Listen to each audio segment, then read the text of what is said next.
सुप्रभात प्यारे बच्चों, आप सभी का स्वागत है इस ऑनलाइन क्लासेस में। मैं Chandrashekhar Y, assistant professor, Kashi Sahu college Saraikela, department of history, Kolhan university. प्यारे विद्यार्थी जी, आज हम यूजी सेमेस्टर 2 के लिए आज जो पेपर है वो 3 के बारे में बात करेंगे, सीसी 3। और इसके पहले हम मौर्यन डायनेस्टी के बारे में चर्चा कर रहे थे। उसमें हम लोग वहाँ के प्रशासनिक व्यवस्था के बारे में देखने का प्रयास किए थे। तो आज हम मौर्यन काल का जो केंद्रीय प्रशासन है और उसके जो पद हैं, कौन सा अधिकारी को क्या बोलते थे, उसके विषय में हम लोग आज चर्चा करने का प्रयास करेंगे।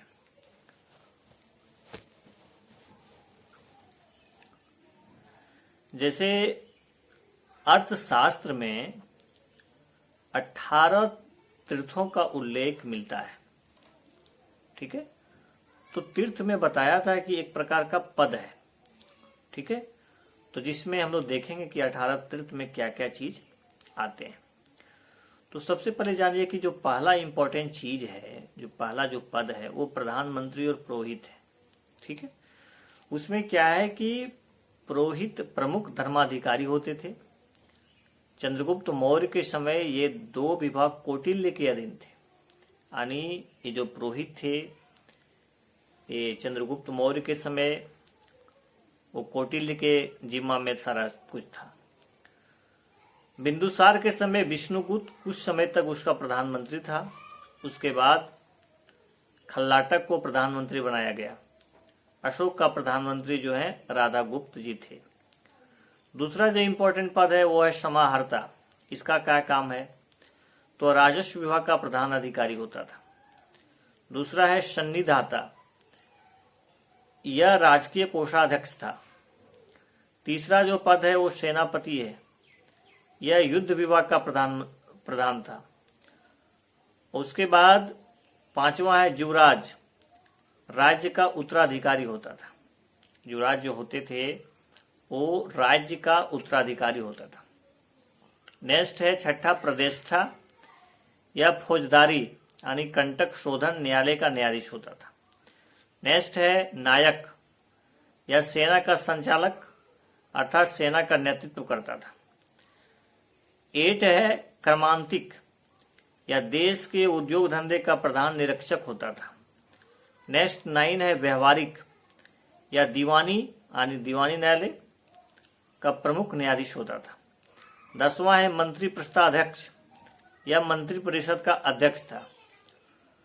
11 है दंडपाल, यह सेना के सामग्रियों को जुटाने वाला प्रमुख अधिकारी होता था। 12वां है अंतपाल, यह सीमावर्ती दुर्गों का रक्षक होता था। दुर्ग पता है सुरक्षा के दृष्टिकोण से बनाया जाता था। नेक्स्ट है 12वां 13वां में है अंतपाल भी दुर्ग का रक्षक होता था। एक होता दुर्गपाल, तो देश के भीतरी दुर्गों का प्रबंधक होता था दुर्गपाल। अंतपाल जो होता था वो सीमावर्ती दुर्गों का रक्षक होता था। आगे बात करते हैं 14 नागरक, नगर का प्रमुख अधिकारी होता था नागरक। 15वां है प्रशासता, यानी राजकीय कागजातों को सुरक्षित रखने वाला तथा राजकीय आज्ञाओं को लिपिबद्ध करने वाला प्रधान अधिकारी होता था। 16वां है द्वारिक, राजमहलों की देख रेख करने वाला प्रमुख अधिकारी होता था द्वारिक।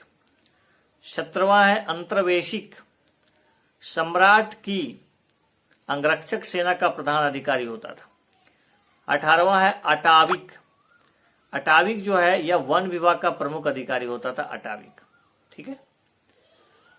और देखिए ये तो प्रमुख प्रशासनिक अधिकारी हो गए। प्रशासनिक अधिकारी में अध्यक्ष भी हुआ करते थे।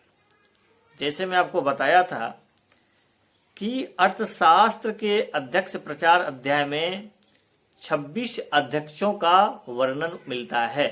कितना अध्यक्षों का 26 अध्यक्षों के बारे में वर्णन मिलता है। ये विभिन्न विभागों के अध्यक्ष होते थे और मंत्रियों का निरीक्षण में मदद करते थे। संभवतः इन अध्यक्षों को ही मेगास्थनीज ने मजिस्ट्रेट कहा है। इन अध्यक्षों को संभवतः ऐसा अनुमान है कि इन्हीं अध्यक्षों को मेगास्थनीज ने मजिस्ट्रेट कहा है। इनके नाम इस प्रकार हैं, जैसे पहला पन्नाध्यक्ष, पन्याध्यक्ष यानी यह वाणिज्य विभाग का अध्यक्ष होता था। दूसरा है शूराध्यक्ष, यह आबकारी विभाग का अध्यक्ष था। शूनाध्यक्ष, यह बुजट खाने का अध्यक्ष था। चौथा है गणिकाध्यक्ष, गणिकाओं का अध्यक्ष था। पांचवा शीताध्यक्ष, that is very very important point. शीताध्यक्ष जो होता था राजकीय कृषि विभाग का अध्यक्ष था। छठा है अकराध्यक्ष, खान विभाग का अध्यक्ष होता था। सातवां है कोष्ठागाराध्यक्ष, कोष्ठगार का अध्यक्ष होता था। आठवां है कुप्याध्यक्ष, वनों का अध्यक्ष होता था। नौवां है आयुधराध्यक्ष, आयुधगार में युद्ध सामग्री का अध्यक्ष होता था। 10वां है शुल्काध्यक्ष, व्यापार कर वसूलने वाला अध्यक्ष होता था। 11वां है सूत्राध्यक्ष, कताई बुनाई विभाग का अध्यक्ष होता था। 12वां है लोहाध्यक्ष, धातु विभाग का अध्यक्ष होता था। 13वां है लक्षणाध्यक्ष, छापखाने का अध्यक्ष होता था। 14वां है गो अध्यक्ष, पशुधन विभाग का अध्यक्ष होता था। 15वां है विविताध्यक्ष, विविताध्यक्ष मतलब चारागाहों का अध्यक्ष होता था। 16वां है मुद्राध्यक्ष, है ना, पासपोर्ट विभाग का अध्यक्ष होता था। 16वां है नावाध्यक्ष, जहाजरानी विभाग का अध्यक्ष होता था। उसके बाद 18वां है पत्तनाध्यक्ष, बंदरगाहों का अध्यक्ष होता था। 19वां है संस्थाध्यक्ष, ठीक है, व्यापारिक मार्गों का अध्यक्ष होता था। 20वां है देवताध्यक्ष, धार्मिक संस्थाओं का अध्यक्ष होता था।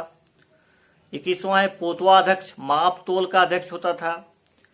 22वां है मानाध्यक्ष, दूरी और समय से संबंधित साधनों का करने वाला अध्यक्ष होता था। 23वां है अश्वाध्यक्ष, घोड़ों का अध्यक्ष होता था। उसके बाद है 24वां हस्ताध्यक्ष, हस्ताध्यक्ष हाथियों का अध्यक्ष होता था। फिर है 25वां सुवर्णाध्यक्ष, सोने का अध्यक्ष होता था। 26वां है अक्षपटलाध्यक्ष, महालेखागार होता था। इन अध्यक्षों को 1000 पन वार्षिक वेतन मिलता था। बहुत इंपॉर्टेंट है, इसका वेतन को भी ना देगा क्योंकि यूजीसी नेट में पूछता है। आगे प्रथम श्रेणी को आमंत्रित मंत्री के सदस्य, द्वितीय श्रेणी को आमंत्रित मंत्री परिषद के सदस्य, तृतीय श्रेणी को आमंत्रित विभागीय अध्यक्ष कहा जाता था। तो आज हम लोग देखें केंद्रीय प्रशासन में ये सब महत्वपूर्ण अधिकारी थे, इनको जानना चाहिए। जब भी आपको मौर्य काल की प्रशासनिक व्यवस्था के बारे में जानकारी पूछा जाता है तो इसमें सारा जो मैं आपको बताया 18 तीर्थ 26 अध्यक्षों का नाम, ये बहुत इंपॉर्टेंट हो जाता है। आपको जो भी याद रहे उनको लिखने का प्रयास कीजिएगा। और खासकर अध्यक्ष और जो तीर्थों का नाम मैंने आपको बताया, ये कंपटीशन की एग्जाम के लिए बहुत ज़्यादा महत्वपूर्ण है। आपको पद दे देगा, बोलेगा इसका क्या काम था। तो इस तरह से ये काफ़ी महत्वपूर्ण हो जाता है। अब हम आगे चल करके प्रांतीय प्रशासन देखेंगे। इसमें बहुत सारा एडमिनिस्ट्रेटिव सिस्टम आता है, न्याय व्यवस्था कैसा था, ठीक है। तो प्रांतीय प्रशासन अब नेक्स्ट वीडियो में हम लोग देखने का प्रयास करेंगे। उसमें देखेंगे कि प्रांतों में किस प्रकार की व्यवस्था थी, कौन कौन से अधिकारी होते थे, कितने भागों में बटे हुए थे। इन सारी चीज़ों का चर्चा हम लोग नेक्स्ट के वीडियो में करने का प्रयास करेंगे जब हम लोग प्रांतीय। प्यारे बच्चों, आप लोगों को ऐसा बताने का प्रयास किया जा रहा है ताकि आपको इस टॉपिक से कोई भी कॉम्पिटिटिव एग्जामिनेशन का प्रश्न न छूटे। आप ये मत सोचिएगा कि मेरा बीए यूजी का चल रहा है। आपने यदि इसको डिटेल पढ़ने का प्रयास कर दिया ना तो ये आपको आगे चल करके प्रतियोगी परीक्षा के लिए काफ़ी महत्वपूर्ण होंगे और इससे प्रश्न आपको कहीं बाहर जाने वाला नहीं है। तो हम लोग नेक्स्ट के वीडियो में मैं बनाने का प्रयास करूंगा कि आपको इसका जो प्रांतीय व्यवस्था है यानी आपको अच्छे ढंग से मौर्यन को मैं बताने का प्रयास करूंगा ताकि कोई भी प्रश्न आपका इस टॉपिक से न छूटे। तो प्यारे बच्चों, आज के लिए बस इतना। आप सभी को बहुत बहुत धन्यवाद।